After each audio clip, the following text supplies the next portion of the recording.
गर्भवती महिला है और उसको उसकी गाड़ी को रोका जा रहा है, वो बता भी रहे हैं कि डिलीवरी होना है बच्चे का, उसके बावजूद रोका जा रहा है। ये कह रहा है कि वो भाजपा का गुंडा ये बोल रहा है लिटरली कि आज ही होना था, मतलब किसी को प्रसव की पीड़ा आपको बताकर होगी क्या? आपने बिहार बंद इसलिए किया था ताकि आपका कहना था कि आपकी माँ का अपमान हुआ, पर यहाँ तो आप बदला किससे निकाल रहे हैं? क्योंकि वो व्यक्ति बोल रहा था कि मोदी जी की माँ के अपमान का बदला लेंगे। आप एक माँ से बदला ले रहे हैं, उस बच्चे से जो कोख में अभी बाहर भी नहीं है उससे बदला ले रहे हैं। कि अभी आंसू बहा रहे हैं। तेजस्वी जी ठीक ना बोले कि इतना दिन से वहां जा रहे थे, विदेश में चिठिया रहे थे, यहाँ से ठिठोली कर रहे थे और फिर देश में आए हैं तो आपको रोना याद आ रहा है। ये थे बहुत कोशिश ये कि हम माँ को चुनावी मुद्दा बना दें, पर वो संभव नहीं है बिहार में जहाँ राजनीतिक चेतना लोगों की इतनी जागृत है। पर ऊपर जो दिखा ले जुड़वा भाई भाई भाई, लेकिन भीतर में तो लड़ाई। बिहार बंद को कितना नंबर देंगी 10 में से?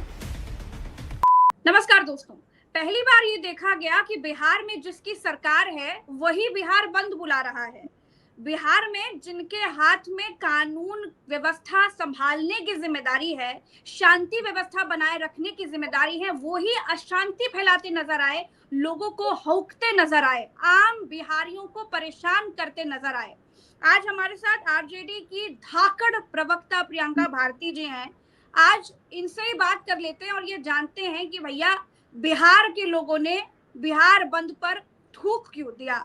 प्रियंका जी क्या कहेंगी, ये अंधेर नगरी चौपट राजा वाला हालत क्यों हो गया बिहार में?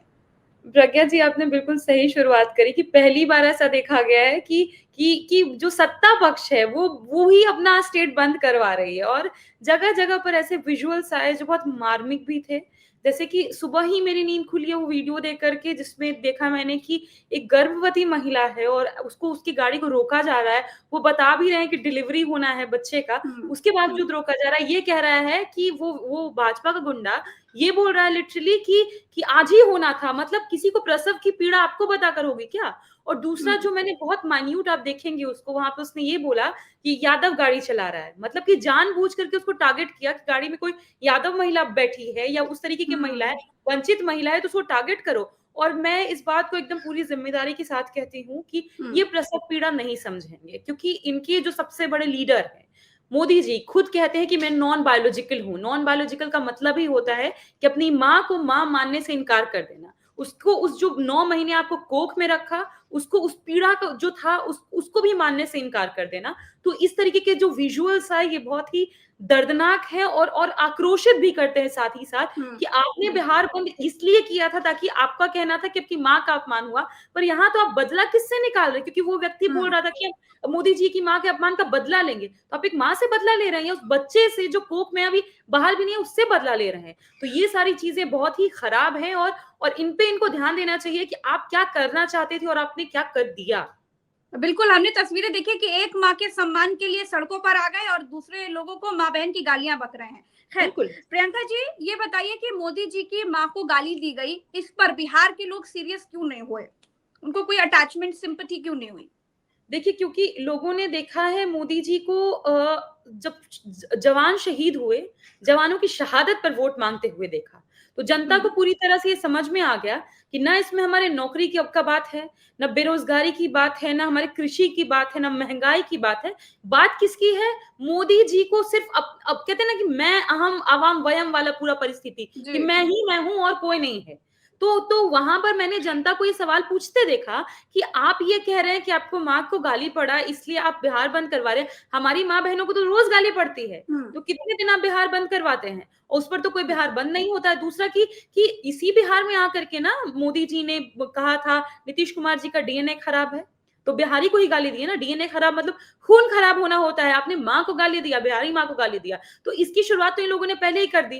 तो जनता कैसे उस मुद्दे से सरोकार रखे जो उनका अपना मुद्दा है ही नहीं। बिहार में आप देख लीजिए प्रज्ञा जी, प्रति व्यक्ति आय पूरे देश में सबसे कम है, 5500 रुपया महीना। अब एक महिला जिसको ये लोग मार पीट रहे थे, उस महिला के साथ बदतमीजी करते उसके पति के साथ में, वो बोल रही थी कि हम डेली कमाने वाले मजदूर हैं, हम नहीं जाएंगे तो मेरा कमाई कैसे होगा, पेट कैसे चलेगा। आप तो उसके पेट पे लात मार रहे हैं और आप चाहते हैं कि आपके साथ वो मुद्दे में आपके साथ खड़े हो, कभी नहीं होगा।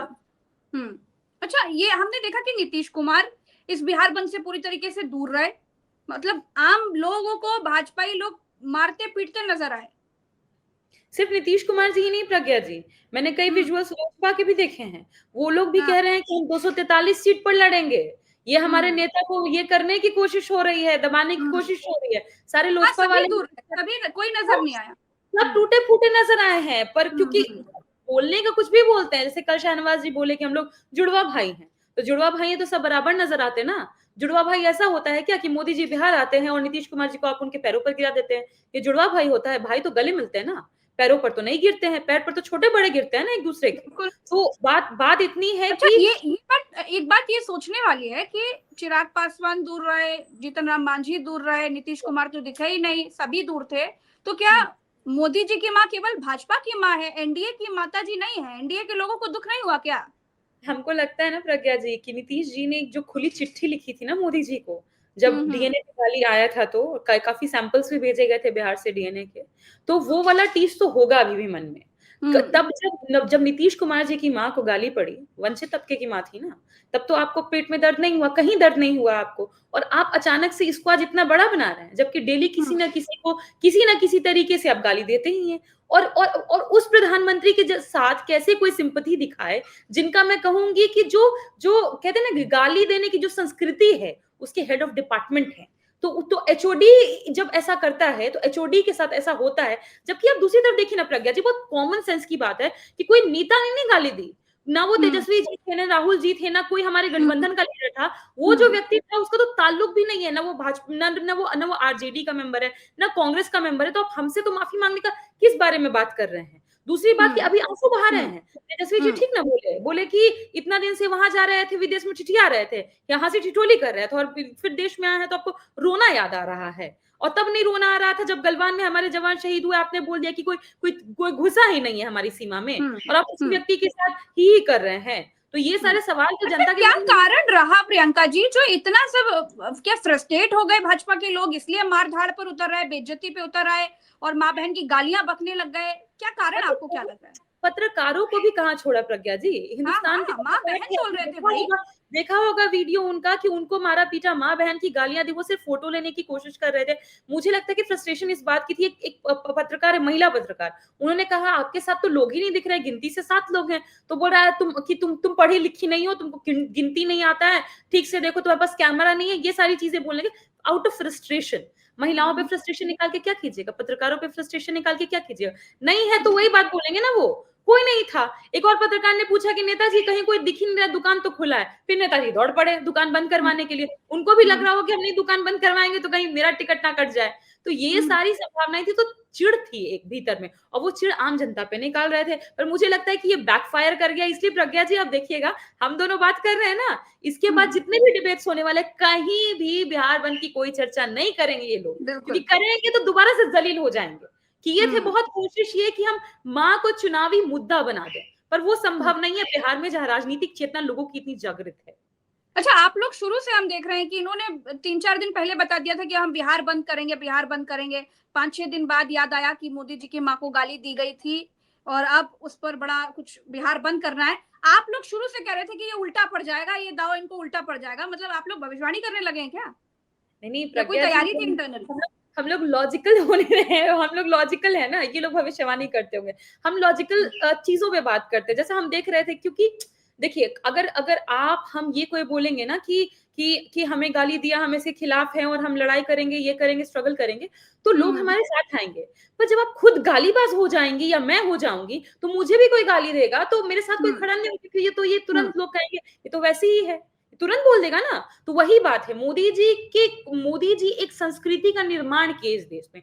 वो संस्कृति थी महिलाओं की बोली लगाना, महिलाओं का रेट तय करना, महिलाओं को ऑब्जेक्टिफाई करना, और जो महिलाओं का बलात्कार करे उनको पार्टी में शामिल करवाना, ऐसे लोगों के पैरों में गिरना। एक संस्कृति की शुरुआत हुई। जो लीडर ऑफ ऑपोजिशन है उनको जर्सी गाय बोलना। दूसरा, एक और जो सबसे इंपॉर्टेंट बात उन्होंने कहा था चुनाव में ही, पिछले लोकसभा चुनाव में ही बोले कि जाके विपक्ष मुजरा करे।